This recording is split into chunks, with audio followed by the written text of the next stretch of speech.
Welcome back. Well, this week, major central banks are set to announce their next monetary moves amid economic pressures due to the ongoing tariff announcements.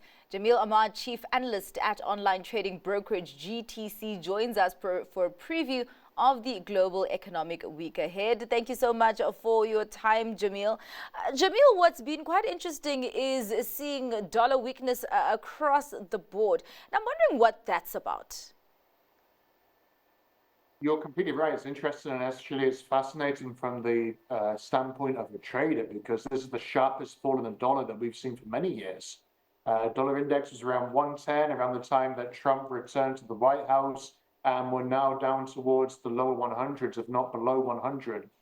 That sharp fall, the catalyst is based on these fears and concerns that actually these tariffs are going to backfire when it comes to the momentum of the US economy. Because at first we saw this movie playing out in the direction that these tariffs are negotiating tools. That might still be the case, but we've still had those tools being left without anybody knowing how to use them for a number of months now. And as you're seeing, leading institutions, whether it's the IMF, the World Trade Organization, the World Bank, and so forth, are all talking about how these tariffs are really going to hurt the US economy, namely the IMF, who just over a week ago had that sharp downgrade to US economic growth from somewhere between the mid 2%, 2.5, 2.6%, I remember rightly, all the way down to 1.7, 1.8.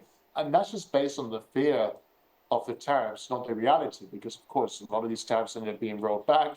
Every day you have a new industry coming into the mix, a new tax, a new threat, and so forth. Yeah. And that's what's causing the pain for the US dollar. If you ask me, it looks oversold because the data's not that bad.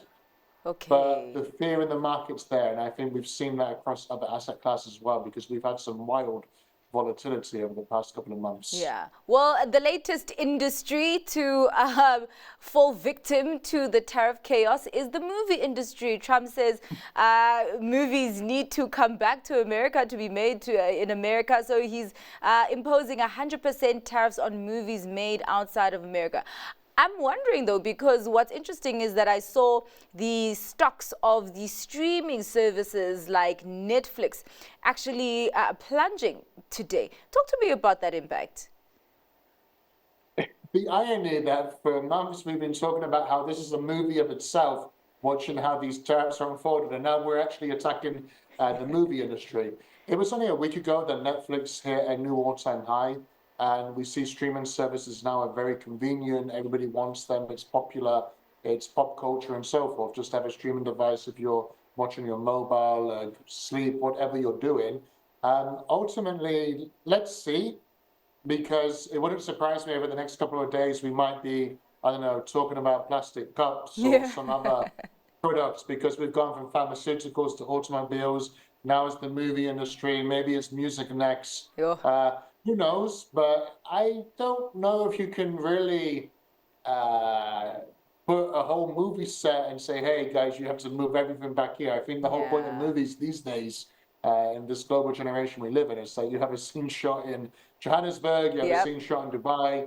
It is what it is. So let's see how that one goes. Yeah, and lots of people filming in South Africa and particularly Cape Town, Americans. So it's going to be quite interesting to see even how the actors and the producers and just the filmmakers actually react to that. And one thing we know about them is that they will protest. Let's take a look at China, because we are expecting trade data actually for April, and that was when Liberation Day came in. We know the good trade data that we saw before then when people were front loading their purchases. Can we expect to see a dire picture for April? I don't necessarily think so. I think that in some ways, as the dust is starting to settle and move in a different direction, there's more optimism that actually maybe this won't be so bad for China as what people thought it would be. But again, after Liberation Day, it went from, you know, an army of tariffs attacking all different economies to now channeling all of that, all of those tanks and artillery just towards targeting the Chinese economy. I think that it comes down to whether these tariffs are really impacting other economies, therefore reducing demand for Chinese goods. I would say that that's the devil in the detail that we need to look for in this data. But given that it is data for April and we're only weeks past Liberation Day, I know that it feels like a long time ago because of how wacky this current financial market climate is. But the reality is that we probably haven't had enough time yet to see what the impacts mean. Yes, we did see people buying things in bulk because of the threat of tariffs. Are the tariffs as bad as what's been priced into the market? And is it really going to stop all consumer purchasing? I think that's what we have to wait and see. Yeah. And Liberation Day was actually a month ago. It's actually quite interesting when you bring it into perspective. Well, we do have a number of central banks coming out with their latest interest rate decisions this week. Fed starting its two-day meeting tomorrow. And of course, they'll be giving us that interest rate decision on Wednesday. What can we expect from the Fed amid calls from Trump of interest rate cuts? Just calls for interest rate cuts. I think unofficially there was a statement there that this guy needs to, leave his chair. And I'm talking about the Fed chair there, although I don't agree with that statement.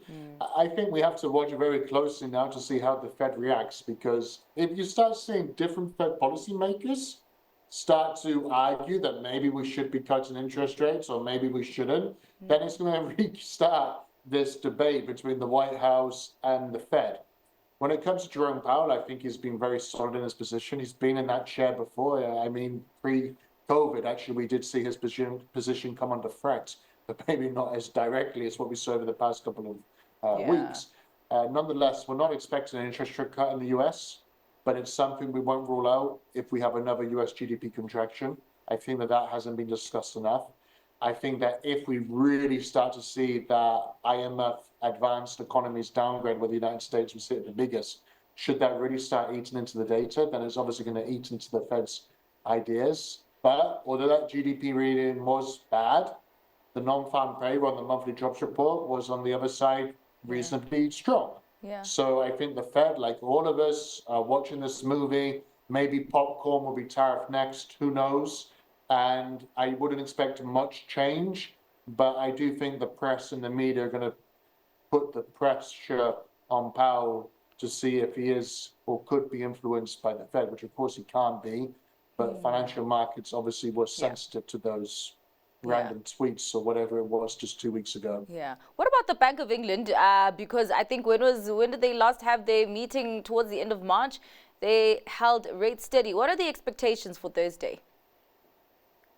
The Bank of England are late to any party. You know this, and we've known this from the past. Even though there's trade war, economic war, all sorts of chaos happening, the Bank of England will be the last to pull the trigger, as they always have been. I think that the governor of the Bank of England will be somewhat pessimistic about the outlook for the UK economy, although the UK has not been attacked by the tariffs anywhere near some other advanced economies.